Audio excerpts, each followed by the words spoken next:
The diplomatic vessel drifted in a slow spiral above the pale gas giant, its smooth silver hull catching the light like a coin flicked into a well. No weapons, no escorts, no panic beacons, just a soft ping on long-range scans and a quiet hum in subspace, as though the ship was minding its own business in a part of the galaxy no one cared to patrol. Which, of course, made it suspicious. Captain Vethkal stood in the center of his bridge, limbs folded and antennae twitching as his black eyes scanned the transmission logs. Nothing unusual, aside from the curious fact that Earth had sent a single vessel, unarmed, into Coalition space, as if they were offering a gift or bait. "Initiate boarding," he hissed. The boarding team moved in sleek silence, 6 armored warriors from 3 different species. They expected screams, flailing limbs, tearful pleas. Humans were dramatic, fragile. Their diplomats, doubly so. The door hissed open. He was waiting for them. Seated at a white ceramic table in the central galley, legs crossed, steam rising from a cup of tea. Human, late 40s perhaps, with silver streaks at his temples and an expression that looked more like amusement than fear. His uniform bore a small earth insignia and a nameplate etched in delicate serif font. Ambassador Thomas Vale. He looked up, smiled softly, and gestured toward the empty seats. "Well now, didn't expect guests today, but I suppose I should have known. Trouble always knocks," he said in a low drawl that wrapped around their translator nodes like warm velvet. "Tea." The boarding captain hesitated. His weapon was raised. The others stood motionless, optics flickering. Vale took a slow sip, exhaled gently. "No. Shame. Brought the good kind. Kenyan leaves. You'd be surprised how much effort went into smuggling them past trade embargoes. Bureaucracy is a far crueler beast than any of you." "Identify yourself," barked the insectoid commander, snapping the silence. His voice vibrated like sandpaper against steel. "Thomas Vale," he replied, setting the cup down without clinking it.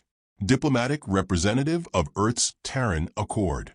Unarmed, unshielded, currently enjoying a late breakfast. You are trespassing." "Am I?" He leaned back.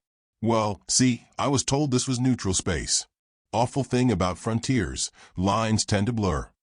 Weapons remained trained. One of the soldiers began scanning the room, though Vale didn't flinch, didn't look nervous. If anything, he looked mildly entertained. "You're coming with us," the captain ordered. Vale nodded as if this were expected. "Wouldn't dream of refusing. I imagine you've had a long trip. Must be tired. Angry even. You want to drag someone back for answers." He stood, straightening the fine lines of his coat. "It's a nasty thing to be a pawn, gentlemen. But pawns do get promoted now and then." The translator hiccuped. The alien captain frowned. Vale smiled again, slow and deliberate. "Shall we?" The galley door closed behind him like a stage curtain. They took him aboard the dreadnought Scarvex Eternal, a ship that had seen more than one species subjugated under the Coalition's banners. Inside its black hull, there were memories, battle echoes, and surrendered screams. Most prisoners screamed, even the diplomats. But this one just wandered the halls like a man walking through an art gallery. He commented on the design, praised the lighting choices in the interrogation wing. He complimented the smell of the air recyclers. When they threw him into a containment cell, he sat cross-legged on the metal slab and asked for Earl Grey instead of water. He even thanked them for the hospitality. "Has he asked for legal representation?" one officer asked. "He asked if we'd be offended if he whistled," replied the guard, visibly sweating despite 3 layers of carapace armor. Captain Vethkal reviewed the initial scan logs. No implants. No trace weapons. His fingers clicked against the edge of the command desk. "He is stalling. He is unarmed. He is human," the captain muttered. "That means the truth is worse." Hours passed. The crew got jumpy. Little things. Lights flickered.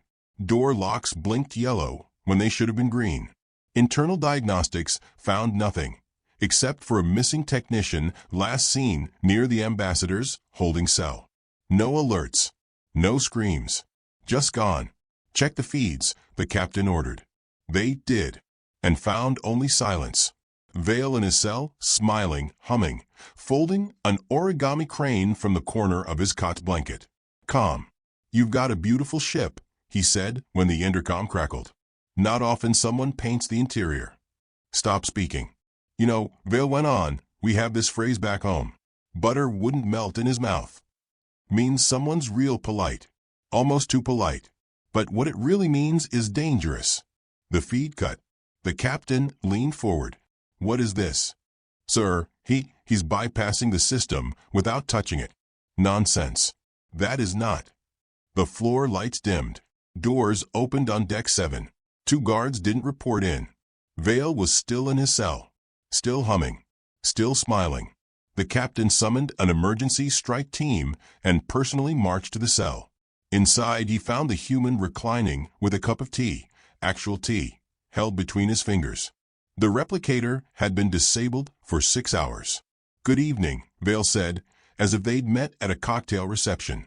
"I hope this isn't a bad time. It's just that I was beginning to think your people didn't know how to host a proper guest." The captain stepped forward, glaring. "How did you get tea?" "I improvised." "You hacked our systems." "I prefer asked politely." He sipped. They responded. "You're mocking us." "I've been called worse." Weapons raised. Vale's tone didn't change. "There's something you should understand. We humans, we dress up nicely, say the right things. We hold our knives in the kitchen and our emotions in therapy. But we are old. Very old. We built civilization out of jungle screams and firelight. We invented horror before we discovered hygiene." The crew stared. Something primal in the speech, even filtered through the translator. "You kidnapped a diplomat," Vale continued softly. "But you took the wrong one. Or perhaps the right one, if this is the message Earth wanted sent." The captain's breathing stilled. "This is war." "No," Vale said, finishing the tea. "This is communication." He stood. The door behind the captain locked with a hiss. Internal alarms lit up. A third of the crew's biosigns vanished in 6 seconds. Decks flooded with gas not stored in ship inventory. Vale cracked his neck. "Now then, shall we talk properly?" Back on the bridge, panic bloomed. Reports clashed. Sensors overloaded. One alien whispered a word in their native tongue that loosely translated to Apex. "Open fire," the captain barked to his second. "Sir, he's in our ship." "Fire anyway." The gun bays wouldn't respond. Main power rerouted. Life support turned hostile. On every screen, Vale appeared, seated, charming, smiling. "Might I suggest," he said gently, "that you put down the guns? You brought me aboard, after all. Courtesy demands you listen."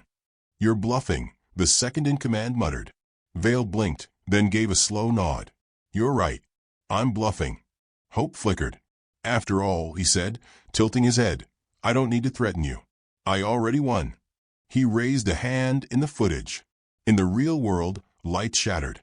One by one, the crew collapsed into silence. Captain Vethkal woke 2 hours later in a sealed chamber with his arms bound. There was a note on his chest, in human English, a language he couldn't read. But he recognized the signature at the bottom, Thomas Vale, and one sentence, translated by the soft blue glow of a portable Earth beacon resting beside him. "This is your warning." The ambassador was gone, vanished. No ships detected leaving the dreadnought. But every alarm system now bore one persistent message on loop. "Next time, knock politely." Thomas Vale sat cross-legged in the dim light of his cell, humming the theme to an old Earth sitcom, while dusting imaginary lint from his lapel. His cuffs were pristine, boots polished, hair parted neatly as though waiting for a dinner reservation rather than a second interrogation. Outside the cell, the guards whispered. 3 species. One with tusks, one with 6 eyes, and the other a floating gas bag that smelled faintly of mint and formaldehyde. All were unsettled. None would admit it. "He doesn't blink," muttered the tusked one. "He blinks," said the 6-eyed one. "Not like we do. It's rhythmic. Calculated." They all turned as the cell door hissed open and Captain Vethkal entered, arms tight to his carapace, breathing slow. Vale didn't rise. He tilted his head with polite expectation, like a man welcoming a waiter. Ah, round 2. I take it you've reviewed my tier request. You've killed 8 of my crew, Vethkal said evenly. Allegedly. Their remains reposed. Well, Vale said, one does hate clutter. Death is messy. A little artistry brings closure. The translator stuttered for half a beat, trying to find a gentler synonym. It failed. Vethkal stepped closer, weapons still holstered.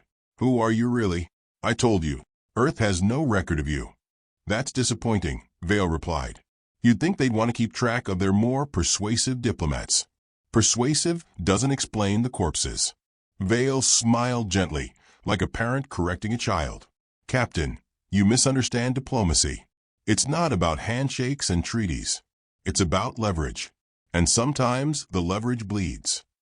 You're a soldier. I'm a specialist. In what? He sipped from an unseen cup. Behavior. Vethkal's antennae twitched. We've scoured your files. There's nothing in Earth's records matching your assignment. Well, of course not, Vale said, rising smoothly to his feet. You don't put this sort of thing on a resume. The lights flickered. The captain flinched. You're scared, Vale said softly. And you should be. But not of me, not exactly. I'm just the song. The message. The knife is still in the sheath. The door behind Vethkal opened without command. A data officer ran in, pale with panic, waving a tablet. Captain, Deck 9 just vented. External sensors show no breach. Manual override? Locked. How? The officer glanced at Vale. He's not linked in. There's no signal. But, the officer hesitated. Something spreading through our subsystems. A cascade. Slow. Almost natural. But old. Terran code. Vethkal turned back. What did you bring aboard? A warning, Vale said. And a lesson. Though I had hoped for a little more curiosity before the hysteria. You are not what you claim to be. No one is, Vale said, until they need to be. The captain grabbed the tablet. Strings of code scrolled, looping back in recursive symbols. The human signature was embedded not in text, but in a waveform. A soft jazz rhythm pulsing in the background of every infected file. It's not just sabotage, the officer whispered. It's art. Vale smiled wider. Flattery, Captain. It will get you everywhere. Alarms blared. Deck lights turned amber. A maintenance shaft sealed shut. Inside it, 2 engineers went dark. Vethkal clenched his fists. You're a murderer. Vale shrugged. I prefer composer. The ship jolted. Not from impact, but like something inside had turned, adjusted. As if the Scarvex Eternal itself was deciding to shift mood. Vethkal barked orders. Contain the spread. Cut external connections. Firewall everything. Lock this deck. It won't matter, Vale said quietly. Why not? Because I'm not here to escape. I'm here to talk. The captain stared. Don't you get it? Vale continued. This isn't a prison break. It's a meeting. You reached out to Earth the wrong way, and Earth decided to respond in a language you'd understand. You let us take you. I'm flattered you finally caught up. The captain stepped forward. Why? Why let us take you? Vale adjusted his sleeves. Because we needed your eyes. Your network. Your pride. You wouldn't share intel voluntarily, but you'd gloat. You'd dissect. Poke the strange ape in the cage until it bit. And when it bit, you try to understand how. You infected our network. You infected yourselves, Vale corrected. I just gave you the virus you asked for. Curiosity is dangerous when you don't understand what you're touching. The door hissed again. Another crew member stumbled in, bleeding, coughing. Captain, he's on every level. Every console. Even the ship's music libraries. Vale smiled warmly. I do like ambience. Vethkal moved to strike him. Vale caught the captain's arm mid-swing. He didn't move fast. He moved precisely. One moment he was there, soft, unthreatening. The next he was steel. His fingers bent Vethkal's armored limb at an angle nature hadn't intended. The captain gasped, antennae twitching wildly. Vale held him there, not angry, not cruel, just calm. "We do not fear war," he said, "because we have practiced it more intimately than any of you can imagine. We painted with it, sang it into lullabies, engraved it into monuments. Your species invents weapons. Ours invents reasons." He let go. The captain stumbled back, cradling his twisted limb. "Take him down," someone shouted. 3 guards rushed forward. Vale didn't move. He leaned against the cell wall, looked up, and smiled. The lights went out. The sound of screams was brief. When emergency lighting blinked back to life, only one remained standing. Vale. The rest were slumped, unconscious, or dead, impossible to say. The gas bag species hung, suspended in a shaft, softly spinning. "I did ask not to be interrupted," Vale said, "but I suppose boundaries are cultural." The command channel crackled with static. "This is bridge control. Unknown infiltration in command pathways. Systems failing. Weapon arrays cycling. Sir, the ship it's rejecting us." Vethkal backed away. "Here's the problem with arrogance," Vale said. "It's deaf." "Stop this," the captain growled. "You'll start a war." Vale stepped through the door, now open, and gestured for Vethkal to follow. "Oh, Captain," he said with a faint laugh, "you already did." They walked through halls littered with the stunned, the disarmed, the utterly confused. Vale didn't seem to touch a single panel, yet doors opened, lights obeyed, alarms paused when he passed. "You rigged the ship before we even boarded you." "No," Vale said. "You rigged yourselves. You connected to Earth's networks. You accessed our databases, our songs, our stories. You linked to our harmless media to laugh at our primitive culture. That's where the code lived. In our art, in our voice." The lift arrived. They entered. "You used jazz to hack our command protocols. Syncopation is terribly underutilized in warfare," Vale mused. The lift stopped. They stepped into the observation deck. Before them, Earth's ships loomed, not warships, but sleek diplomatic cruisers. Watching, unmoving. "No weapons charged," the communications officer said, stunned. "But their systems are live. All of them." "Because we're not here to fight," Vale said. "We're here to teach." The main viewer shimmered. A human admiral appeared, stern, gray-haired, arms folded. "You done, Tom?" Vale nodded. "They're listening now." The admiral looked at the alien bridge crew, those still standing. "This was a lesson," she said. "About assumptions. About chains. About which species you should not kidnap." The screen flicked off. Vale turned. "You'll survive, Captain. Most of you. The code will purge itself. Slowly. But your pride may take longer." He began walking back toward the lift. "Where are you going?" Vethkal demanded. Vale looked over his shoulder. "To make tea. The real kind. You never did get it right." He disappeared behind the doors, leaving silence behind him, save for a single message now flashing on every console across the ship. "Human diplomacy. You get one chance." And below it, a final line in soft, Earth cursive. "Next time, ask for cookies." The corridors of the Scarvex eternal echoed with silence. Not the soft quiet of peace, but the heavy kind, unnatural, haunted, stretched too tight across metal and fear. Crew members moved in hurried, hushed movements, avoiding eye contact. The human was loose on the ship, yet no alarms blared, no direct orders echoed. Just one truth spread among the crew like a contagion. Nothing worked quite right anymore. In the bridge, Captain Vethkal stood motionless, mandibles tight. His right arm was splinted and wrapped in medical foam, though he refused to acknowledge the injury. The human had broken it with the indifference of someone swatting a bug. He faced the main screen. Dozens of Earth ships still floated in perfect stillness. They didn't speak. They didn't charge weapons. They simply watched. "Sir," said the second in command, tentatively, "what are your orders?" "Track him." "We've tried. Sensors don't register his movement." "Then search every deck, every vent. I want eyes on him. Now." "Yes, Captain."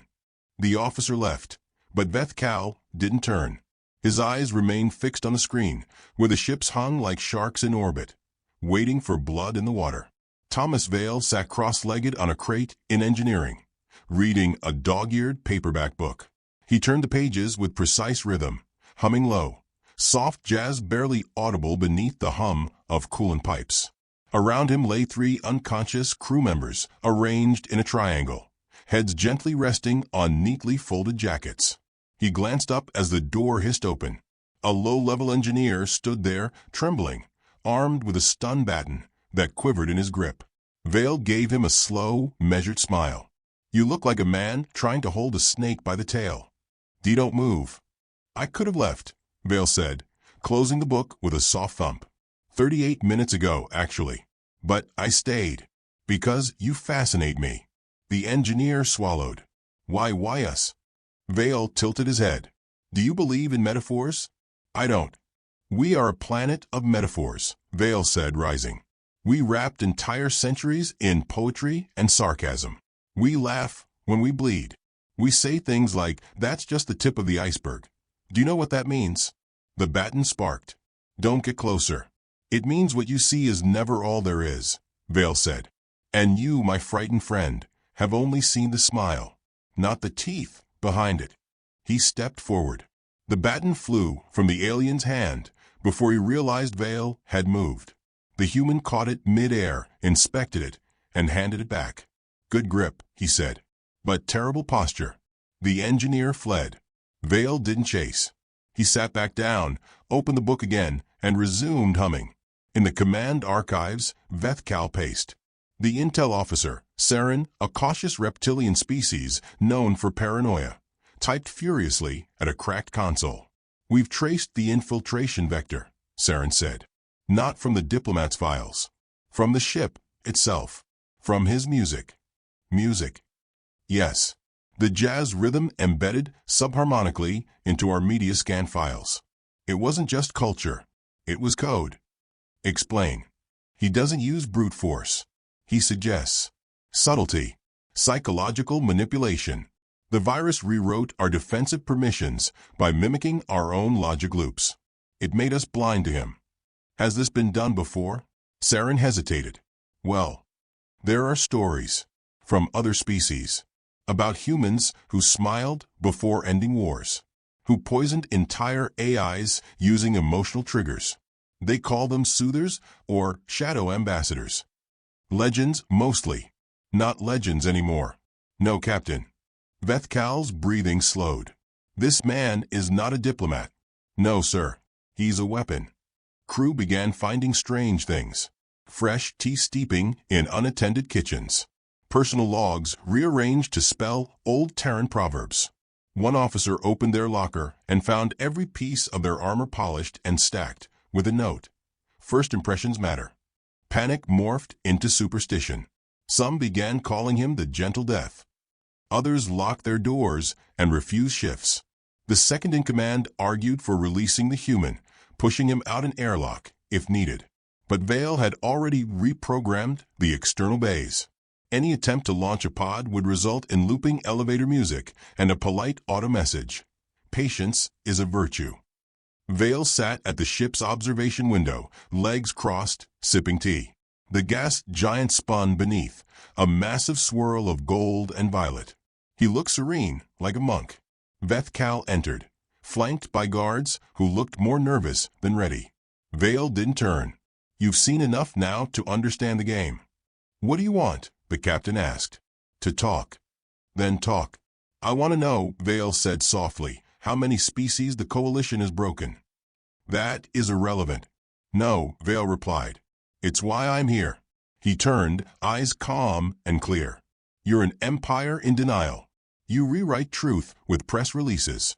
You kidnap and prod and dissect those who frighten you. But humans are something you don't understand, and that makes us dangerous. You're one world. We are hundreds." "Yes," Vale said, finishing his tea. "And yet here I am." The guard stiffened. "You were never meant to leave this ship," the captain said. "You've killed too many, broken too much. And yet," Vale replied, walking forward slowly, "you still talk. Still listen. That's what makes humans dangerous, Captain. Not teeth, not claws, but conviction, charm, the smile, He stopped inches away. In our culture, a smile can mean a dozen things. Friendship, flirting. But it's also a warning. Predators bare their teeth to say, "I'm here. I'm watching. Choose carefully." The captain didn't move. "I came," Vale said, "to see if your species could recognize that smile. Or if you'd mistake it for permission." He stepped past the guards and out into the hall. No one stopped him. In the Coalition's deep net, flags triggered. Entire star systems began logging anomalies. Devices played human lullabies without request. Sleep routines failed. Ships refused to jump. Somewhere on a remote colony world, a statue of peace cracked from shoulder to base with no seismic activity recorded. The virus had passed the threshold. Vale's smile had gone interstellar. Back in the bridge, the officer monitoring the Earth fleet reported a shift. Their formation, subtle realignment. 3 degrees sunward tilt. Preparing for war? No weapons powered. No shields up. But what? They're smiling. Vethkal blinked. "Explain." "They're broadcasting an image. One human, holding a cup of tea, just smiling." The captain stared. Vale entered the ship's garden chamber. Artificial trees rustled from climate fans. The air smelled faintly of citrus and ozone. A childlike crew member, a communications intern barely out of adolescence, stood frozen near the plants. Vale approached, knelt slowly. "Do you know what a scarecrow is?" he asked. The interns shook their head. "It's a thing we build to frighten birds away from crops. Not because it moves, but because it looks like it might." He smiled gently. "You all thought I was a scarecrow. But that's the trick. Sometimes it is a man." He stood, nodded once, and left. The intern didn't move for 23 minutes. The Admiral's voice returned over internal comms. "Status, Tom?" "They're beginning to grasp it," Vale said. "Casualties? Minimal. I've only broken what they built to control." "You ready for extraction?" "Soon." He clicked off. In his quarters, Vethkal opened a drawer. Inside sat a gift. A tea set. Glass. Intricately etched. No origin traceable. A note sat beside it. "To Captain Vethkal. For your education. May you learn the language of smiles." He didn't touch it. Outside his window, the Earth ships shifted once more.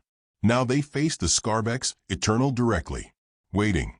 Vale returned to the observation deck. The crew no longer followed him. They avoided eye contact. One even bowed. He stood with hands folded behind his back, gaze fixed on the stars. "We gave you a chance," he murmured, "to welcome what you didn't understand." He blinked once, slow and solemn. "And now you'll be a footnote in our story." He lifted a hand. The Earth fleet responded, not with weapons, but with light. One by one, stars blinked behind them. Signals echoed across the void, messages sent to 1,000 worlds. They kidnapped one of ours. And now they know. And somewhere inside the Scarbeck's Eternal, tea steeped. Waiting. Captain Vethkal sat in the command chair, spine rigid, antennae twitching to each sensor ping. Across the black gulf of space, the Terran diplomatic fleet loomed, silent, unflinching, too calm. Every standard read non-aggressive. No power spikes. No activated weapons. Yet the bridge felt like the inside of a closed throat. The Earth ships had moved into formation. Perfect formation. A mathematical precision that made no biological sense. Symmetrical yet flexible, like a net of knives. They weren't just ready to strike. They were ready to correct. Vethkal's second-in-command approached, voice low. "Crew morale is collapsing. Some have abandoned their posts. One officer activated a distress beacon to our own systems." The captain didn't move. And there is no response from anyone. The words hung, chilling. "No other coalition ships?" The officer swallowed. "They see us. They're watching. But they aren't coming." Behind them, the screen flickered. Thomas Vale stood in the observation room, hands folded behind his back, staring out at the stars.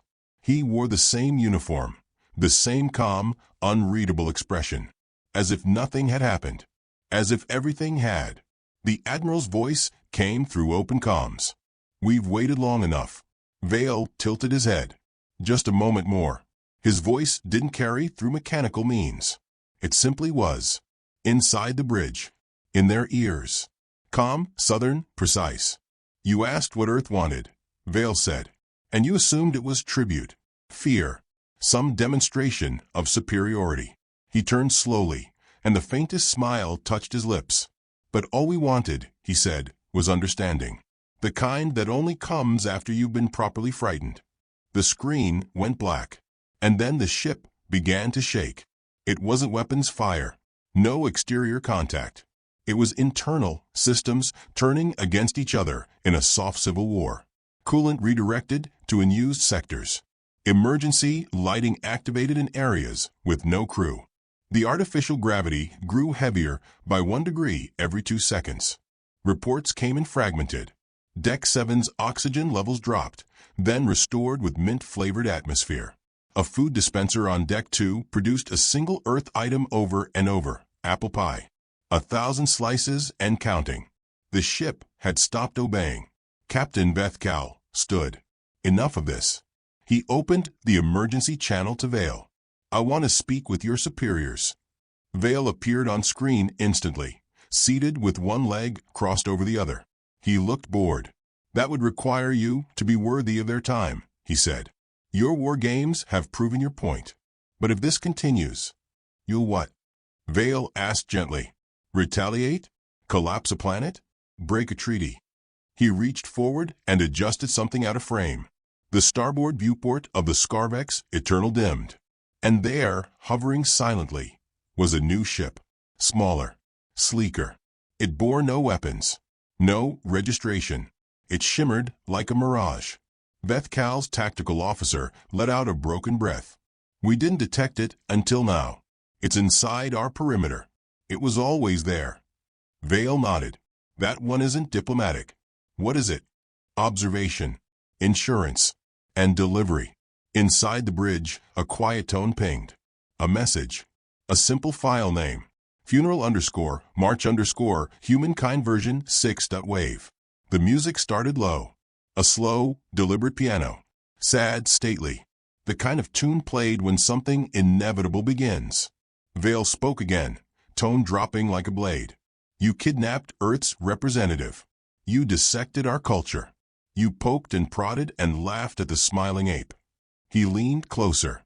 Now the ape is smiling back. One of the viewing screens shattered. Not from force, but from the internal display burning out, overloaded by too many recursive frames of its own image. Cameras across the ship began shutting down, feeding only a loop of Vale's face. Calm. Watching. Waiting. Bethcal drew his sidearm. His claws trembled. "You want surrender?" "I want memory," Vale said. "I want you to remember this moment. I want your species to carry the smell of this day in its lungs for generations." A console behind them exploded in sparks. Life support began fluctuating, alternating between frigid and humid in 90-second intervals. The crew screamed in different tongues, collapsing over terminals that no longer obeyed them. "I could have burned your ship from the inside in the first hour," Vale said. "I could have crashed your reactor into the planet below and sent every crewman home in atoms. But we're past that." He reached down and pulled something into frame. A cup. Tea. He sipped it. "We wanted to know what kind of empire you were," he said. "You told us." The Admiral's voice returned, flat and firm. "Authorization granted. Send the signal." Across the void, the small, unmarked ship shimmered once and vanished. Moments later, every Earth ship turned, not toward the Scarvex Eternal, but toward the rest of the galaxy. They began broadcasting. Simple data packets. Harmless, except for one fact. They carried the virus.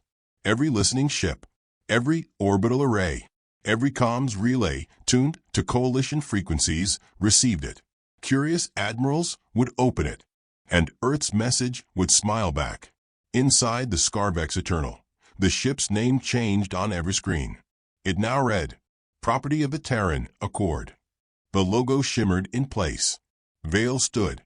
Behind him, the doors opened. Two Earth Marines walked in, clad in simple gray, unarmed. "Extraction team," Vale said. "Don't mind the lack of ceremony. I prefer it that way." Captain Vethkal stepped forward, shaking. "This is madness. This is psychological warfare." "No," Vale said. "This is Earth." He looked at the Marines. "Anything break?" "No, sir. Clean as a preacher's conscience." "Then let's go home." Vethkal lunged, claw outstretched. Vale caught it with one hand. "I tried to speak," he said, twisting the arm downward until Vethkal cried out. "I tried to be kind. But some species need the stick before they understand the carrot." He let go. "You'll live. Because fear teaches better than death." He turned to go, then paused. "And, Captain, if you see something smiling in the dark, next time don't poke it." The Earth team walked out. No alarm stopped them.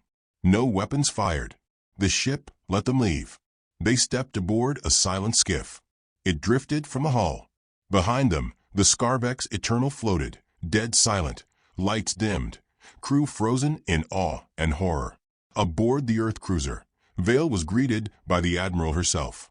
She handed him a thermos. "Tea." He smiled. "At last." She leaned in. You scared the hell out of everyone at command." "Good. What now?" "Let them run. Let them panic.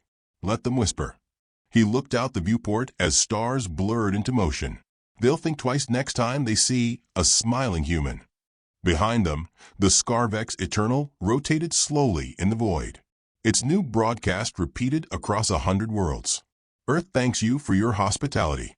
We'll be watching." And in every dark room across the galaxy, someone whispered the new rule. Don't poke the smiling ones. They belong to Earth.